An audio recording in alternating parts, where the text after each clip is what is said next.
एका 6 रूमच्या बंगल्यासाठी 1,09,00,000 खर्च, ही कृषी मंत्र्याचा बंगला रिपेअर करण्यासाठी.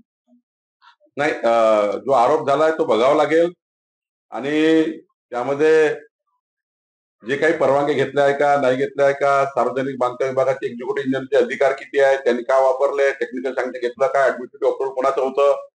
शेवटी जेव्हा ऍडमिनिस्ट्रेटिव्ह अप्रुव्हल दिलं असेल कामाचं, तेव्हा कुठला ना कुठला फंड म्हणून दिलं असेल, कुठल्या ना कुठल्या योजनेतून दिलं असेल. ऍडमिनिस्ट्रेटिव्ह फंड जेव्हा मिळतं तेव्हा ते बंगल्याची परिस्थिती वाईट असतं तेव्हा मिळतं. जेव्हा सर्टिफाईड करायला लागतं, स्ट्रक्चरल डिपार्टमेंटला सर्टिफाईड करायला लागतं.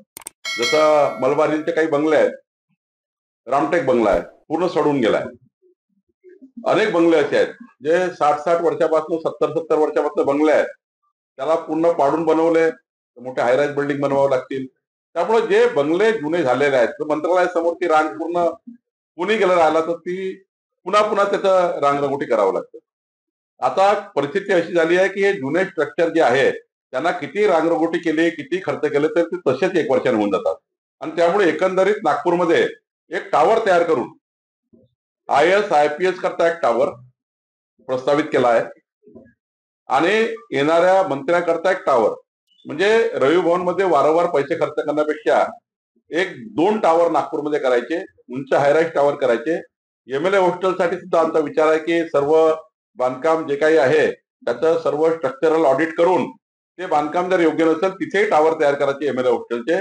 आणि एवढ्या मोठ्या मोठ्या व्याप्त बंगले आहेत आमच्या अधिकाऱ्यांचे, जे हेरिटेज बंगले सोडून, हेरिटेज सोडून जे बंगले आहेत, एवढ्या मोठ्या मोठ्या जागा 1-1, 2-2 एकर जागा एका बंगल्यामध्ये नागपूरमध्ये घेऊन ठेवलेल्या आहेत. ते हेरिटेज स्ट्रक्चर असेल तर ठीक आहे, पण हेरिटेज स्ट्रक्चर नसेल तर आपल्याला टावर बांधून एकाच बिल्डिंग मध्ये IS ऑफिसरला आणता येईल, IPS ला आणता येईल. जसं आपण नागपूर पोलीस कमिशनरकडे आपण केलं, SP आले, कमिशनर आले, एकच टावर तयार झाला. तसा विचार आम्ही नागपूरमध्ये करतो आहे, जेणेकरून बंगल्याला दुरुस्तीचे पैसे लागणार नाही, वारंवार उधळपट्टी होणार नाही, जे कधी कधी अधिकारी करत असतात या बंगल्याच्या नावाने त्या बंगल्याच्या नावाने. त्यामुळे आपल्याला एक सेंट्रिक विचार करायचा आहे आणि मला वाटतं माननीय मुख्यमंत्र्याकडे प्रेझेंटेशन करणार आहोत. लवकरच त्या ठिकाणी विधान भवनचं बांधकाम होते आहे. सोबतच आम्ही या ठिकाणी नाग भवन, रवी भवन, MLA हॉस्टेल याचा इंटिग्रेट प्लान तयार करून टावर सिस्टीम आणून जागा रिकाम्या करून या महत्वाच्या जागा या खऱ्या अर्थाने चांगल्या पद्धतीने गव्हर्नमेंट स्कीम मध्ये कशा डेव्हलप करता येईल याचाही विचार आम्ही करतो. या मंत्र्यांच्या बंगल्यामध्ये घोष कोटीचा घोटाळा झाला असा आरोप रोहित पवारांनी केला. दक्षता आणि गुण नियंत्रण मंडळाच्या चौकशीमध्ये आला असा आरोप केला. रोहित पवारांना का बोलावं लागतं? त्यांना माहिती आहे की आज विरोधी पक्षात मी बोललो नाही तर माझी स्पेस कोणतरी घेऊन टाकेल, त्यामुळे ते बोलत राहतात.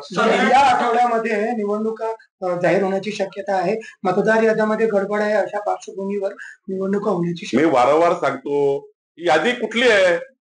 नगरपालिका, जिल्हा परिषद, पंचायत समिती यादी कुठली आहे? ही यादी लोकसभेचीच आहे. ज्या यादीवर महाविकास आघाडी जिंकली आहे, ज्या यादीवर 31 खासदार जिंकले आहे महाविकास आघाडीचे, तीच यादी आहे नगरपालिकेची, तीच यादी आहे महानगरपालिकेची. नवीन यादी नाही आहे. पहिले समजून घेतलं पाहिजे, मदर रोल एकच असतो जो लोकसभेला वापरला जातो आणि लोकसभेनंतरच्या सर्व निवडणुका त्याच रोलवर होतात.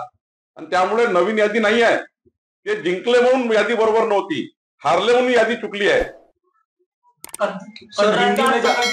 आंदोलन सुरू आहे काय यावेळच्या हिवाळी अधिवेशन हा 10 दिवस पुढे जाण्याची शक्यता आहे का? कंत्राटदारचं जर आंदोलन असेल तर त्या ठिकाणी कामं चालू करतील. कामं चालू केले गेले पाहिजे, कारण हिवाळी अधिवेशन जवळ आहे. नागपुरातच हिवाळी अधिवेशन होणार आहे, नागपुरातच हिवाळी अधिवेशन होणार आहे. त्यामुळं कामं सुरू झाले असतील. कंत्राटदाराचं पेमेंट आम्ही करतोय.